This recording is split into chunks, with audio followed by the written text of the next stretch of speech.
नमस्कार साथियों, मैं महेश बिश्नोई आप सभी का स्वागत करता हूं। आशा है कि आप अच्छे होंगे, स्वस्थ होंगे और आपकी तैयारी ज़ोरों से चल रही होगी।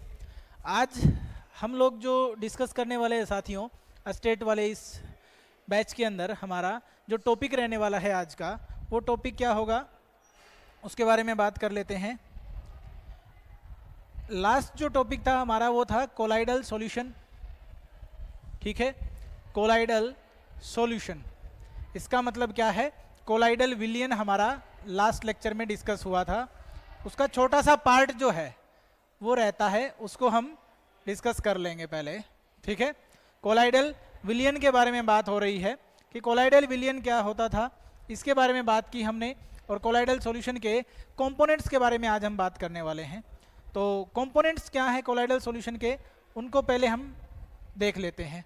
जो कंपोनेंट्स हैं कोलाइडल सॉल्यूशन के, उनके कंपोनेंट्स जो हैं उन्हीं को हम देख लेते हैं।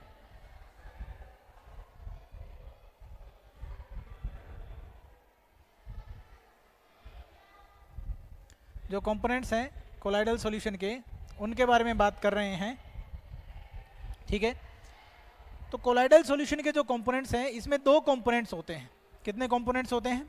दो कंपोनेंट होते हैं, जिसमें जो पहला कंपोनेंट है जिसके बारे में हम आज बात करेंगे वो है आपका डिस्पर्स्ड फेज। क्या होता है? डिस्पर्स्ड फेज होता है। जो पहला कंपोनेंट्स है कोलाइडल सॉल्यूशन के, जो कंपोनेंट्स हैं उनके बारे में बात करेंगे। तो पहला जो कंपोनेंट होता है वो होता है डिस्पर्स्ड फेज। डिस्पर्स्ड फेज होता है।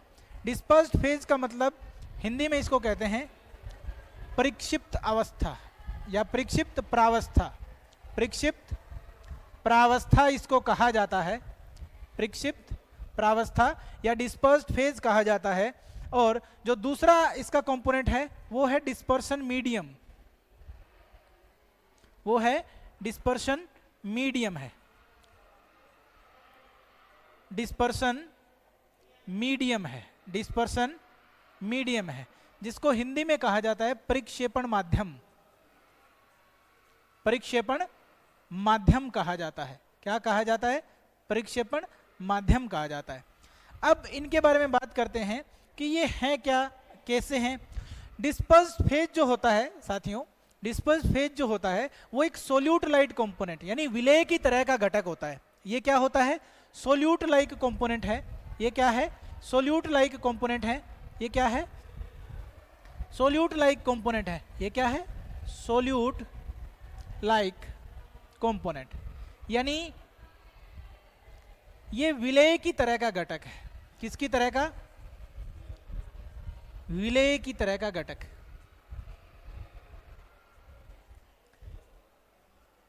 ये क्या है? विलेय की तरह का घटक है। जबकि जो हमारा डिस्पर्शन मीडियम है, जो डिस्पर्शन मीडियम है वो कैसा है? वो हमारा सोलवेंट लाइक कंपोनेंट होता है। कैसा होता है? सोलवेंट लाइक कंपोनेंट है। अब सोलवेंट लाइक कंपोनेंट का मतलब क्या है? कि वो हमारे पास विलायक की तरह का घटक है। कैसा? विलायक जैसा है। कैसा? विलायक जैसा घटक। ठीक है, विलायक जैसा जो घटक है उसको हम क्या कहते हैं? डिस्पर्शन मीडियम या फिर परिक्षेपण माध्यम कहते हैं। डिस्पर्शन मीडियम या फिर परिक्षेपण माध्यम हम इसको कहते हैं। यानी जो कोलाइडल सॉल्यूशन है उसके दो कंपोनेंट हैं। पहला कंपोनेंट जो सोल्यूट के जैसा है, यानी कि जो विलेय के जैसा है, वो क्या है? यानी पहला जो घटक है वो विलेय के जैसा है, जिसको हम क्या कहते हैं? Dispersed phase. क्या कहते हैं? Dispersed phase. यानी कि वो कोलाइडल पार्टिकल्स की बात कर रहे हैं जो कि डिस्पर्शन मीडियम में निलंबित रहते हैं, यानी जो कि परिक्षेपण माध्यम के अंदर क्या रहते हैं? निलंबित रहते हैं। उसको हम क्या कहते हैं? डिस्पर्स्ड फेज कहते हैं, यानी परिक्षिप्त प्रावस्था कहते हैं। ठीक है, अब जो डिस्पर्शन मीडियम है हमारा, परिक्षेपण माध्यम है, वो सोलवेंट लाइक कंपोनेंट होता है। कैसा कंपोनेंट होता है? सोलवेंट लाइक हमारा कंपोनेंट होता है। ठीक है, आगे बढ़ते हैं, देखते हैं कि नेक्स्ट हमारा क्या है। अब इनके बेस पे, यानी कि डिस्पर्स्ड फेज क्या है, डिस्पर्शन मीडियम क्या है, यानी परिक्षेपण माध्यम और परिक्षिप्त प्रावस्था के अनुसार हमारे पास कितने टाइप के कोलाइडल सॉल्यूशन एग्जिस्ट करते हैं, हम उनके बारे में देख रहे हैं। ठीक है, कितने टाइप के कोलाइडल सॉल्यूशन हमारे पास एग्जिस्ट करते हैं हम उनके बारे में देख रहे हैं। जो सबसे पहला हमारे पास इसके अंदर है, जिसमें डिस्पर्स फेज क्या है, लिक्विड है, और डिस्पर्सिंग मीडियम क्या है, गैस है। यानी हमारा जो सोल्यूट लाइक कंपोनेंट है वो क्या है, लिक्विड है यानी द्रव है, और सोलवेंट लाइक कंपोनेंट क्या है, हमारा गैस है। ठीक है, तो इससे किस टाइप का कोलाइडल सॉल्यूशन बनता है, एरोसोल टाइप का कोलाइडल सॉल्यूशन बनता है। किस टाइप का कोलाइडल सॉल्यूशन बनता है, एरोसोल टाइप का कोलाइडल सॉल्यूशन बनता है। इसके एग्जांपल क्या होते हैं, फॉग, क्लाउड्स एंड मिस्ट, यानी जो बादल जो बनते हैं वो किसका एग्जांपल है, एरोसोल का एग्जांपल है।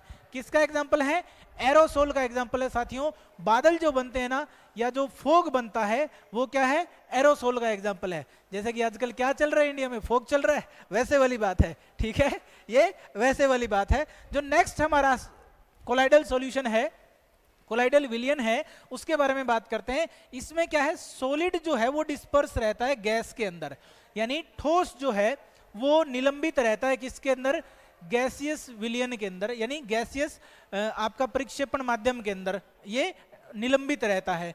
तो इसका भी एग्जांपल ये भी क्या बनाता है, एरोसोल बनाता है। यानी एरोसोल के दो हो गए हमारे पास, कौन सा, liquid in gas and solid in gas. यानी जब लिक्विड इन गैस होगा तब भी एरोसोल बनेगा, जब सॉलिड इन गैस होगा तब भी एरोसोल बनेगा। और इसके एग्जांपल क्या है, यानी सॉलिड इन गैस के एग्जांपल क्या है, स्मोक, ऑटोमोबाइल एग्जॉस्ट, यानी जो ऑटोमोबाइल्स यानी जो बाइक, कार वगैरह से जो धुआं निकलता है, उससे जो एग्जॉस्ट निकलते हैं, उससे जो माइक्रो पार्टिकल, छोटे न्यूनतम कण जो होते हैं वो सॉलिड होते हैं, किसमें डिस्पर्स, गैस में डिस्पर्स होते हैं, और वो भी क्या कहलाते हैं, एरोसोल कहलाते हैं साथियों। इसके बाद जो हमारा होता है, इसके बाद जो हमारा होता है वो है गैस, किसके अंदर, लिक्विड के अंदर। गैस किसके अंदर है, लिक्विड के अंदर है। गैस किसके अंदर है, लिक्विड के अंदर है। अगर गैस लिक्विड के अंदर है तो वो क्या बनाती है, फोम बनाती है। वो क्या बनाती है, फोम बनाती है। इसके एग्जांपल हमारे पास क्या है, शेविंग क्रीम। ठीक है, शेविंग क्रीम, शेव करने वाली जो क्रीम होती है वो इसी का एग्जांपल होती है, किसका, फोम कोलाइडल सॉल्यूशन जो होता है उसका एग्जांपल होती है। नेक्स्ट जो है हमारे पास वो है लिक्विड इन लिक्विड, यानी आपके पास जो डिस्पर्स फेज है वो भी लिक्विड है, और जो डिस्पर्शन मीडियम है वो भी लिक्विड है। यानी liquid in liquid colloidal solution, उसको हम कहते हैं साथियों इमल्शन। बहुत इंपॉर्टेंट है, इमल्शन पे क्वेश्चन पूछे गए हैं, और ये उसका आंसर है क्या, milk and face cream. Milk और फेस क्रीम यानी दूध, दूध जो है आपका वो किसका एग्जाम्पल है, वो इमल्शन का एग्जाम्पल है। दूध किसका एग्जाम्पल है, इमल्शन का एग्जाम्पल है। जो नेक्स्ट है हमारे पास वो है सॉलिड डिस्पर्स्ड इन लिक्विड, यानी अब सॉलिड लिक्विड में डिस्पर्स्ड है तो इससे क्या बनता है, सोल बनता है। इससे क्या बनता है, सोल बनता है। और इसके एग्जाम्पल क्या है, milk of magnesia and mud, mud कीचड़। ठीक है, उसके बाद है नेक्स्ट गैस इन सॉलिड। जब गैस सॉलिड में डिस्पर्स होती है तो फोम बनता है। तो क्या बनता है साथियों, फोम बनता है। और फोम के एग्जांपल क्या है, रबर है, स्पॉन्ज है और प्यूमिक स्टोन है। रबर, स्पॉन्ज, ठीक है, ये किसके एग्जांपल हैं, ये आपके फोम के एग्जांपल है। उसके बाद आता है नेक्स्ट लिक्विड इन सॉलिड वाला। लिक्विड इन सॉलिड का मतलब होता है जेल। ये जो बालों में लगाते हो ना आजकल, अभी तो चलो कम हो गया, बीच में एक टाइम ऐसा आया था जब हनी सिंह के गाने चल रहे थे ना, तो सब के सब क्या कर रहे थे, जेल लगा के बाल खड़े करके निकलते थे। अब तो वो टाइम चलो खैर चला गया। ठीक है, तो यानी लिक्विड इन सॉलिड जब भी होगा, आपका लिक्विड क्या है, परिक्षिप्त प्रावस्था है, और सॉलिड क्या है, आपका प्रक्षेपण माध्यम है। ठीक है, प्रक्षेपण क्या है, माध्यम है। तो उससे क्या बनता है, जल बनते हैं, जल, जल यानी लिक्विड इन सॉलिड से बनते हैं जल। और इसके एग्जांपल है जेली, चीज और बटर, इसके एग्जांपल हैं। जेली, चीज और बटर क्या है, इसके एग्जांपल हैं। उसके बाद आता है हमारा सॉलिड इन सॉलिड। उसके बाद आता है हमारा क्या, solid in solid. Solid in solid का एग्जांपल क्या है, सॉलिड सोल होता है। उससे क्या बनता है, सॉलिड सोल। इसके एग्जांपल क्या है, कलर्ड जेमस्टोन और मिल्की ग्लास। यानी जो कलर्ड जेमस्टोन आते हैं वो किसके एग्जांपल हैं, सॉलिड इन सॉलिड के, यानी सॉलिड सोल के एग्जांपल है साथियों। सॉलिड सोल के एग्जांपल क्या है, कलर्ड जेमस्टोन है और मिल्की ग्लास है। ठीक है, ये किसके एग्जांपल हैं, सॉलिड सोल के एग्जांपल हैं।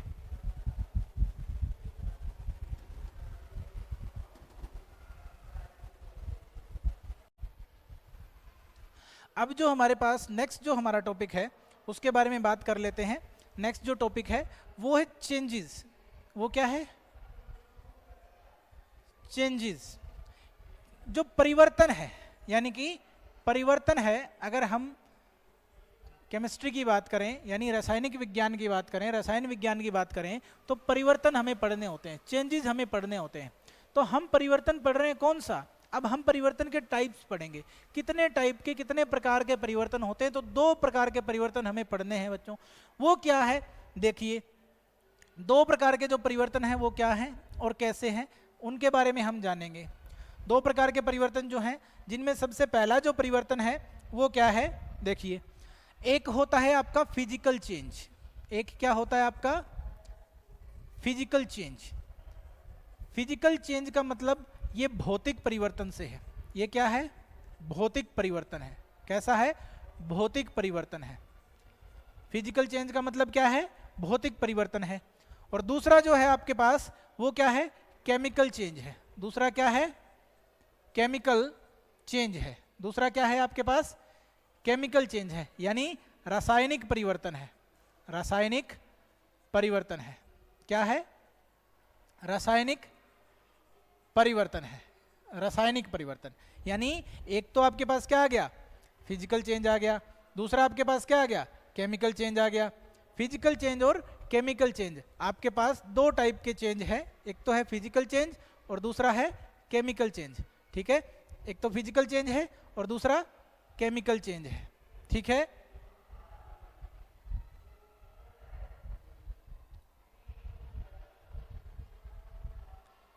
फिजिकल एंड केमिकल चेंज की बात कर रहे हैं भाई। ठीक है, ओके। दूसरा आपके पास क्या है? केमिकल चेंज है। एक को हमने फिजिकल चेंज कहा, दूसरा केमिकल चेंज कहा। अब ये इनके बारे में जानेंगे कि फिजिकल चेंज और केमिकल चेंज जो है हमारे पास, ये क्या होते हैं, कैसे होते हैं। यानी चेंज 2 ही प्रकार के होते हैं। एक तो फिजिकल यानी भौतिक परिवर्तन, दूसरा केमिकल चेंज यानी कि रासायनिक परिवर्तन। अब 1 बाय 1 इनके बारे में हम लोग क्या कर लेते हैं? पढ़ लेते हैं। तो 1 बाय 1 अगर हम इनकी स्टडी करते हैं तो क्या आएगा हमारे पास? देखो, सबसे पहले हम पढ़ रहे हैं किसको? फिजिकल चेंज को, यानी कि भौतिक परिवर्तन को। Physical change. फिजिकल चेंज का मतलब क्या है आपका? भौतिक परिवर्तन है।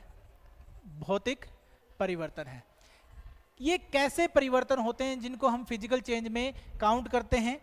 ठीक है, कैसे परिवर्तन को हम फिजिकल चेंज में काउंट करते हैं उसके बारे में बात करते हैं। फिजिकल चेंज में काउंट होने वाले जो परिवर्तन है हमारे, वो कौन से हैं? ठीक है, उनके बारे में बात कर लेते हैं। ठीक है, तो फिजिकल चेंज यानी भौतिक परिवर्तन को कौन से परिवर्तन होते हैं? दो changes, those changes which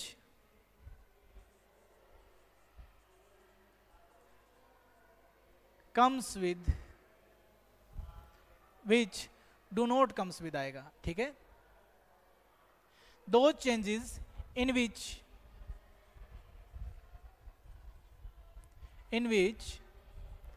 there is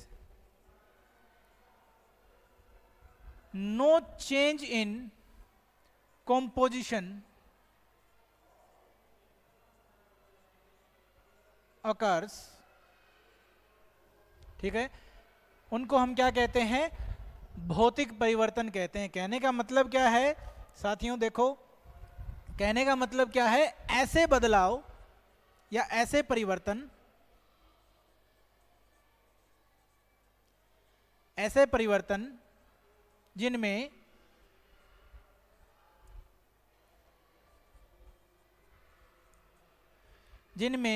पदार्थ का या पदार्थ के संगठन में, पदार्थ के संगठन में, संगठन का मतलब क्या होता है? कंपोजिशन की ही बात कर रहे हैं। यानी ऐसे चेंज जिनके अंदर कंपोजिशन चेंज नहीं होती, सिर्फ कंपोजिशन चेंज नहीं होती, यानी जो मैटर है आपका, जो सब्सटेंस है, उसकी कंपोजिशन फिक्स रहती है, वो चेंज नहीं होगी। ठीक है, ठीक है, ऐसे परिवर्तन जिनमें पदार्थ के संगठन में कोई परिवर्तन नहीं होता, में कोई परिवर्तन नहीं होता, कोई परिवर्तन नहीं होता, उनको हम क्या कहते हैं? उनको हम फिजिकल चेंज या फिर भौतिक परिवर्तन कहते हैं। उनको हम क्या कहते हैं? फिजिकल चेंज या फिर भौतिक परिवर्तन कहते हैं। यानी कि ऐसे परिवर्तन जिनके अंदर जो सब्सटेंस है उसकी कॉम्पोजिशन में कोई चेंज ना हो, उनको हम क्या कहते हैं, यानी जिनके संगठन में कोई बदलाव ना हो, उनको हम क्या कहते हैं, भौतिक परिवर्तन कहते हैं। जैसे जो एग्जाम्पल के लिए हम क्या लिखेंगे, इसके एग्जाम्पल के रूप में हम लिख सकते हैं, एग्जाम्पल हमारा क्या हो सकता है, उदाहरण के लिए हम लिख सकते हैं इंटर कन्वर्जन ऑफ स्टेट्स। क्या है, इंटर कन्वर्जन ऑफ स्टेट्स, यानी कि पदार्थ की अवस्थाओं का अंतः रूपांतरण, अवस्थाओं का अंतः रूपांतरण, अंतः रूपांतरण यानी एक स्टेट का दूसरी स्टेट में बदलना। जैसे आप ये सोचें कि पानी और बर्फ दिखाई तो एक जैसे ही देते हैं, पानी और बर्फ क्या होता है, सॉरी, दिखाई अलग अलग देते हैं, डिफरेंट होते हैं, दे लुक डिफरेंट, दिखाई अलग देते हैं, लेकिन होता क्या है, कंपोजिशन उनकी क्या होती है, सेम, बने तो पानी से ही है। अब लिक्विड स्टेट में हो चाहे सॉलिड स्टेट में हो, ठोस हो या द्रव हो, उससे कोई फर्क नहीं पड़ता। यानी फिजिकल चेंज का मतलब क्या है, अब लिक्विड ही है, पानी बर्फ में कन्वर्ट हो गया लेकिन है तो अभी भी पानी ही। इसका मतलब क्या है कि ऐसे जो परिवर्तन है, ऐसे जो चेंज है जिनमें हमारा उसकी कंपोजिशन में, सब्सटेंस की कंपोजिशन में कोई बदलाव नहीं आता, कोई चेंज नहीं आता, ऐसे चेंजेस को हम क्या कहते हैं, फिजिकल चेंज कहते हैं। ऐसे चेंजेस को हम क्या कहते हैं, फिजिकल चेंज कहते हैं। नेक्स्ट पेज बढ़ते हैं कि नेक्स्ट हमारा क्या है, नेक्स्ट है हमारे पास ये है केमिकल चेंज। नेक्स्ट क्या है हमारे पास, केमिकल चेंज यानी रासायनिक परिवर्तन, केमिकल चेंज।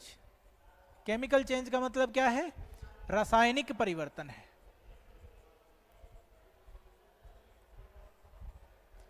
रासायनिक परिवर्तन है,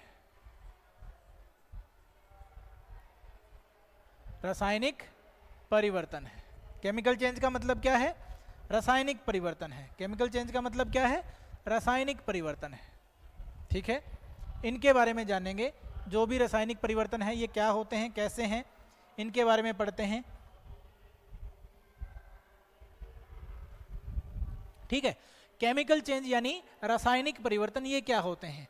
तो दो चेंजेस, इसको हम कैसे डिफाइन करेंगे, those changes which occurs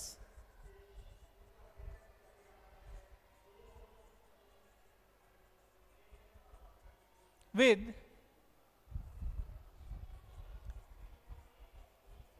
a change in composition of the substance, a change in composition of the substance, those changes which occurs with the change in the composition of the substance, उनको हम क्या कहते हैं, रासायनिक परिवर्तन यानी chemical change. यानी ऐसे चेंज जिसमें जो सब्सटेंस है, जो पदार्थ है, उसकी कंपोजिशन यानी उसका संगठन बदल जाता है। यानी कि अगर हम इसको लिखना चाहें भाई, यानी कि ऐसे परिवर्तन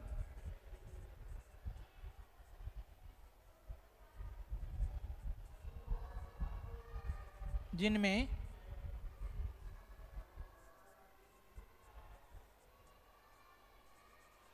पदार्थ का संगठन बदल जाता है, उनको हम क्या कहते हैं, रासायनिक परिवर्तन कहते हैं। उनको हम क्या कहते हैं, रासायनिक परिवर्तन कहते हैं। यानी जिसमें उसकी कंपोजिशन चेंज हो जाए, उसका संगठन बदल जाए, उसको हम क्या कहते हैं, रासायनिक चेंज कहते हैं। इसके लिए हम एग्जाम्पल देखते हैं। एग्जाम्पल देखो, एग्जाम्पल कोई भी केमिकल रिएक्शन, कोई भी चेंज, यानी ये एग्जाम्पल के तौर पे हम क्या कर सकते हैं, जैसे लकड़ी का जलना। ठीक है, लकड़ी का जलना, लकड़ी का जलने से क्या होगा, कंपोजिशन में बदलाव आ जाएगा। अब लकड़ी लकड़ी नहीं रहेगी, वो राख बन जाएगी, कंपोजिशन। मैग्नीशियम रिबन का जलना, ठीक है, लकड़ी का जलना यानी burning of would. Burning of would क्या है, किसका एग्जांपल है, केमिकल चेंज का एग्जांपल है। अब एक बात और भी हम नोट कर सकते हैं कि केमिकल चेंज के अंदर क्या होता है कि हमारे पास, केमिकल चेंज में क्या होता है, हमारे पास केमिकल चेंज के अंदर हमारे पास जो बदलाव है, यानी केमिकल चेंज में हमारे पास क्या आता है, एक नया सब्सटेंस, कुछ नया बनता है, नया पदार्थ बनता है, यानी एक नया सब्सटेंस प्रोड्यूस होता है। तो हम ये लिख सकते हैं it also accompanies with formation of new substance, formation of new substance, यानी इसमें कोई ना कोई नया पदार्थ जरूर बनता है। क्या होता है, केमिकल चेंज जब भी होता है तो उसके अंदर क्या होता है, कोई ना कोई नया पदार्थ जरूर बनता है, यानी जहां नई चीज बनेगी ना, उन्हीं चेंज को हम क्या मानेंगे फिर, केमिकल चेंज। और इनको हम केमिकल रिएक्शन का नाम भी देते हैं, यानी रासायनिक प्रतिक्रिया भी कहा जाता है। इन्हीं को हम क्या कहते हैं, दे आर ऑल्सो कॉल्ड, इन्हीं को हम क्या कह देते हैं, दे आर ऑल्सो कॉल्ड, इन्हीं को हम क्या कह देते हैं, they are also called as chemical reaction. उनको क्या कहते हैं, केमिकल रिएक्शन। केमिकल रिएक्शन का मतलब क्या है, रासायनिक अभिक्रिया भी कहा जाता है। इन्हीं को हम क्या कह देते हैं, रासायनिक प्रतिक्रिया या अभिक्रिया भी कहा जाता है।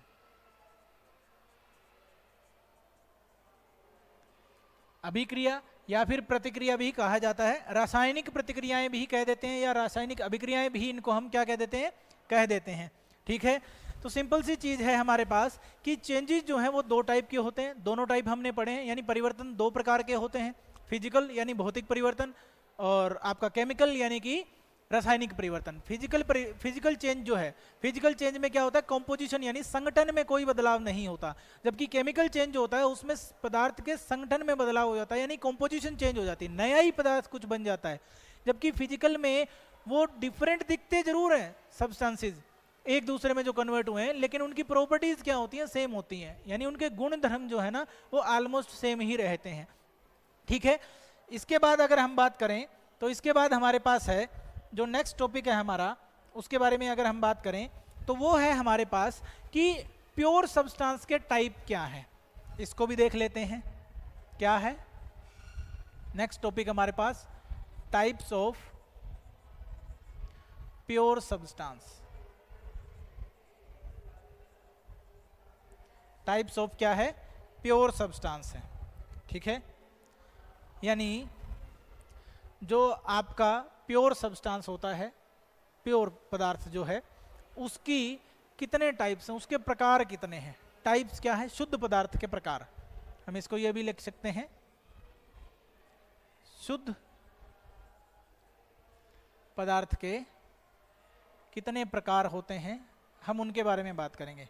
पहले इसको लगा देते हैं, ब्रैकेट में बंद कर देते हैं ना।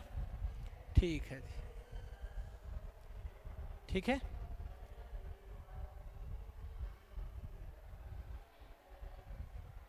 ये लो भाई।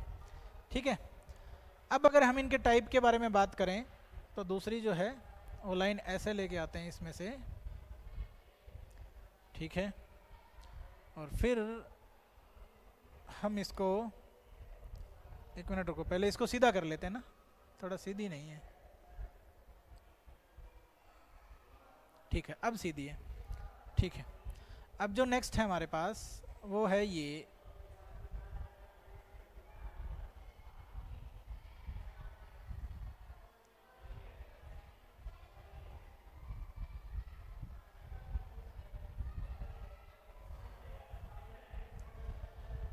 प्योर सब्सटेंस के टाइप के बारे में बात करेंगे। किसके बारे में, प्योर सब्सटेंस के टाइप के बारे में बात करेंगे कि टाइप क्या क्या होते हैं इनके, इनके टाइप के बारे में बात करेंगे। ठीक है, तो जो पहला जो टाइप है उसके बारे में अगर हम बात करें, उसको अगर हम देखें तो वो क्या है, और दूसरे टाइप के बारे में भी बात करेंगे, दोनों के बारे में बात कर लेंगे। क्या है, पहला जो टाइप है उसको हम लिखते हैं प्योर सब्सटेंस में, उसको हम कहते हैं एलिमेंट। उसको हम क्या कहते हैं, एलिमेंट कहते हैं। एलिमेंट का मतलब होता है तत्व। क्या होता है, तत्व। एलिमेंट का मतलब क्या होता है, तत्व इसका मतलब होता है। हिंदी में इसको क्या कहते हैं, तत्व, एलिमेंट का मतलब होता है तत्व। और दूसरे क्या होते हैं? दूसरे होते हैं कंपाउंड्स। दूसरे क्या होते हैं? कंपाउंड्स। कंपाउंड का मतलब होता है यौगिक। इनको क्या कहते हैं? यौगिक कहा जाता है। कंपाउंड्स को क्या कहा जाता है? यौगिक कहा जाता है। इनको भी हम बॉक्स में एनक्लोज कर लेते हैं फिर, है ना, बॉक्स में एनक्लोज कर देते हैं भाई। तत्व और यौगिक दोनों को ही बॉक्स में क्या कर देते हैं? एनक्लोज कर देते हैं। तत्व और यौगिक को दोनों को क्या कर लेते हैं? बॉक्स में एनक्लोज कर लेते हैं। ठीक है, ठीक है। अब देखिए हमारे पास क्या है, जो प्योर सब्सटेंस है उनके टाइप्स पे हम बात करने वाले हैं कि प्योर सब्सटेंस के कितने टाइप्स होते हैं। जो टाइप हैं प्योर सब्सटेंस के वो दो टाइप होते हैं, एक होते हैं एलिमेंट्स और दूसरे होते हैं आपके कंपाउंड्स। एलिमेंट्स यानी कि यौगिक, तत्व, और कंपाउंड्स यानी कि यौगिक। अब हम बात करेंगे कि ये एलिमेंट क्या है और कंपाउंड्स क्या है। अलग अलग इनको हम बात करने की इनके बारे में कोशिश करेंगे कि एलिमेंट्स क्या है। तो हम इधर लिख देते हैं एलिमेंट्स, ठीक है, और इधर हम चलते हैं कंपाउंड्स की तरफ कि एलिमेंट्स एंड कंपाउंड्स। चलो पहले एलिमेंट्स को ही पढ़ लेते हैं, पहले एलिमेंट्स को ही पढ़ लेते हैं, ठीक है। पहले क्या करते हैं? एलिमेंट्स को ही पढ़ लेते हैं।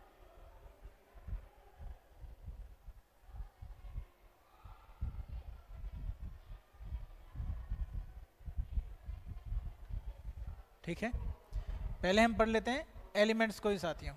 तो एलिमेंट्स क्या होते हैं, इनके बारे में सारी बातें एक एक करके हम पढ़ेंगे। एलिमेंट्स यानी कि तत्व। एलिमेंट्स को हिंदी में क्या लिखा जाता है? तत्व लिखा जाता है। एलिमेंट्स को क्या लिखा जाता है? तत्व लिखा जाता है। तो एलिमेंट्स के बारे में सबसे पहले किसने चर्चा की थी? रॉबर्ट बॉयल ने चर्चा की थी। रॉबर्ट बॉयल, कौन सा एक साइंटिस्ट का नाम था?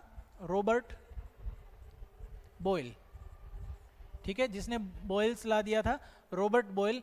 इसने सबसे पहले इस एलिमेंट वर्ड की बारे में बात की, इसके बारे में, यानी इस वर्ड के बारे में। एलिमेंट वर्ड जो है, तत्व जो वर्ड है, इसके बारे में सबसे पहले किसने बात की? रॉबर्ट बॉयल ने। क्या दिया? ये वर्ड दिया था एलिमेंट। वर्ड एलिमेंट जो है ना वो सबसे पहले यूज किसने किया था? सबसे पहले वर्ड एलिमेंट किसने यूज किया था? रॉबर्ट बॉयल ने यूज किया था। और इस एलिमेंट की जो डेफिनेशन है सबसे पहले वो किसने दी थी? एलिमेंट की जो डेफिनेशन है सबसे पहले, इसकी जो डेफिनेशन है यानी डिफाइन किसने किया था? इसको डिफाइन किया था एंटोइन, ये केमिस्ट था, एल लेवोइजियर। एंटोइन एल लेवोइजियर ने इसको सबसे पहले क्या किया था? इसको सबसे पहले डिफाइन किया था। उसने डिफाइन कैसे किया था? एक एलिमेंट क्या है? ये बेसिक फॉर्म है सब्सटेंस की जिसको और डिसोसिएट या और जिसके टुकड़े ना किए जा सके। तो इसकी डेफिनेशन क्या थी? An element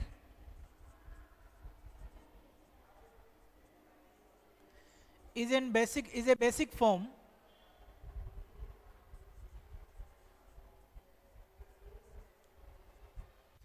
of substance, form of a substance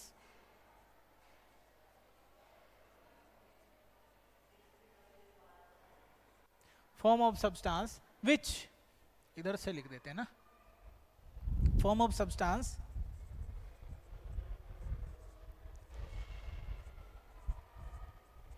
which cannot be broken down in simpler units, which cannot be broken down in simpler units, which cannot be broken down in simpler units, जिसको और ज़्यादा आसान units में तोड़ा नहीं जा सकता है।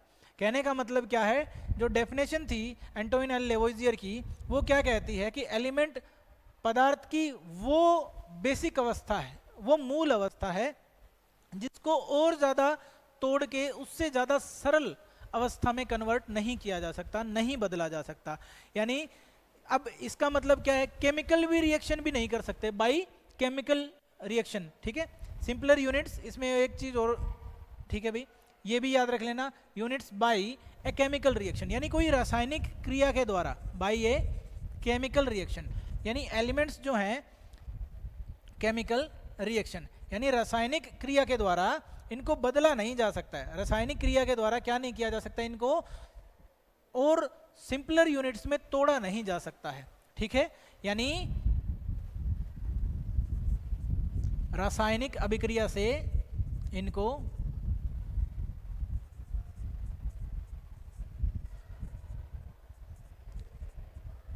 रासायनिक अभिक्रिया से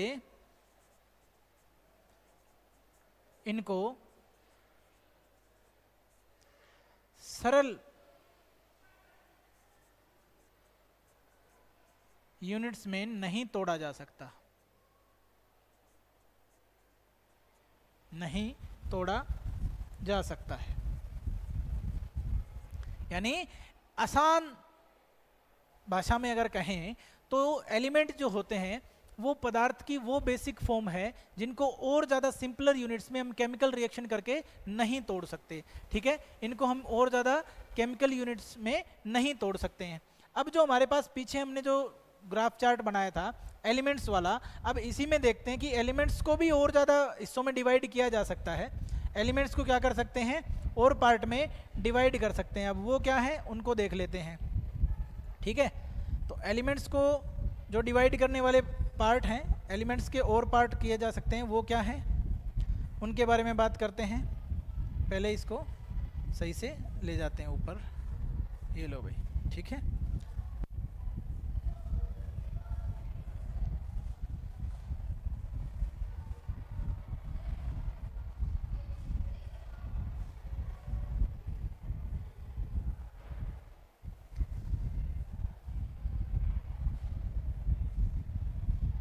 ठीक है, लेंथ को बढ़ा देते हैं और फिर इसको ऐसे ले आएंगे। अब देखते हैं इसको कि इसके जो 3 हिस्से और होते हैं उनमें इसको डिवाइड करने की कोशिश करेंगे एलिमेंट्स को। वो 3 क्या है, वो 3 पोर्शन क्या है जिनके अंदर हम डिवाइड कर सकते हैं।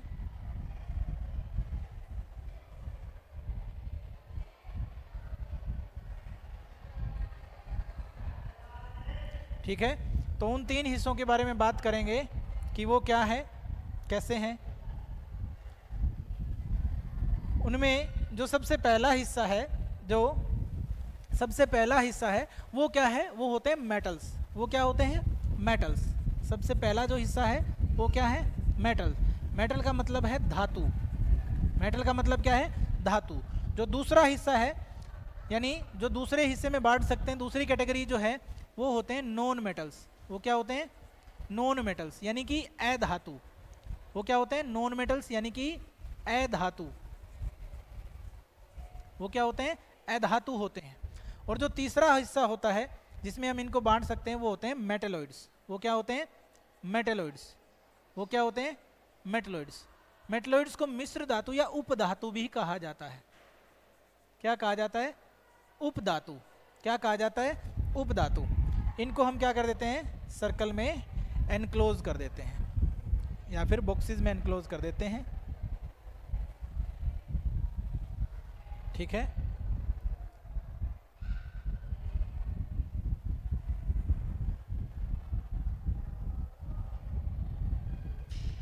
ठीक है भाई।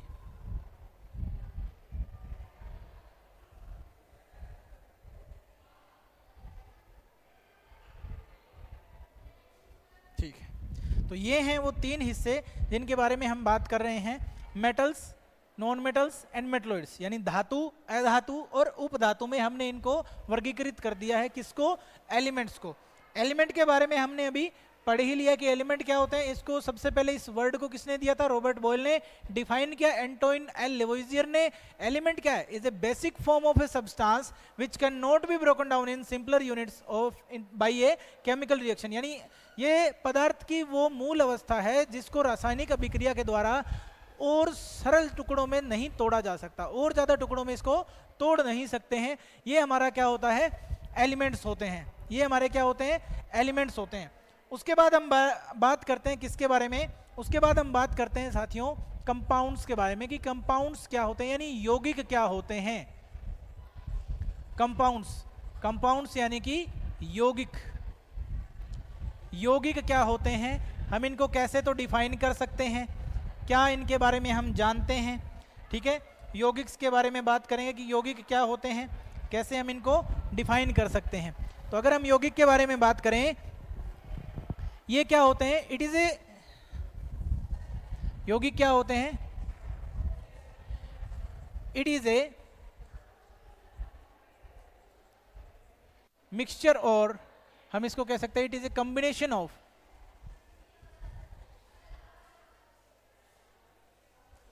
या फिर हम कह सकते हैं mixture, it is a combination और mixture of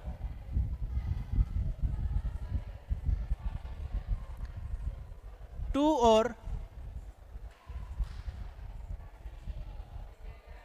more than two elements in a fixed ratio, in a fixed ratio। कहने की बात क्या है कि ये क्या होता है, एक मिनट देखते हैं क्या है, वही कोई ग्लिच आ रहा है क्या, नहीं नहीं, ठीक है। इसमें क्या होता है, इट इज ए कॉम्बिनेशन और मिक्सचर ऑफ टू और more than two elements in a fix ratio, यानी दो या दो से ज्यादा एलिमेंट्स जो होते हैं वो एक फिक्स रेशियो में कंबाइन करते हैं, ठीक है। किस में कंबाइन करते हैं, फिक्स रेशियो में, यानी नियत अनुपात में रासायनिक संयोजन होता है इनका। क्या होता है, नियत अनुपात में, ठीक है, नियत अनुपात में रासायनिक संयोजन होता है जब कोई दो या दो से अधिक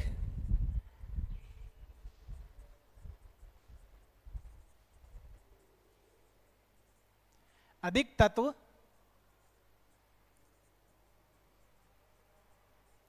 आपस में एक नियत अनुपात में, एक नियत अनुपात में मिलते हैं तो यौगिक बनता है। तो क्या बनता है, यौगिक बनता है, यानी कंपाउंड बनते हैं बेटा। तो क्या बनते हैं, कंपाउंड बनते हैं। जैसे अगर हम एलिमेंट का एग्जांपल लेना चाहें, ठीक है, पीछे वाली स्लाइड में जाते हैं, अगर हम एलिमेंट का एग्जांपल लेना चाहें तो एग्जांपल भी लिख सकते हैं। एलिमेंट के एग्जांपल जितने भी एलिमेंट्स हैं, all the elements of periodic table इसके एग्जांपल हैं। क्या है, all the elements of periodic table क्या है, एग्जाम्पल है, ठीक है। वो क्या है, एग्जाम्पल है किसके, एलिमेंट्स के। All the elements of periodic table क्या है, इसके एग्जाम्पल है। जितने भी एलिमेंट हैं आवर्त सारणी के, जितने भी तत्व हैं वो सारे इसके क्या हैं, एग्जाम्पल हैं साथियों। अब अगर हम इसकी बात करें कि इसमें कौन कौन से एग्जाम्पल हो सकते हैं, कंपाउंड्स के एग्जाम्पल। कंपाउंड्स के एग्जाम्पल क्या हो सकते हैं, जैसे मान लेते हैं कि मैग्नीशियम सल्फेट है, क्या है, MgSO4 है, इसका एग्जाम्पल है। कॉपर सल्फेट इसी का एग्जाम्पल है। उसके बाद मान लेते हैं कि H2O भी एक कंपाउंड है, मान लेते हैं H2O भी क्या है, एक कंपाउंड है, ये भी इसी का एग्जाम्पल है।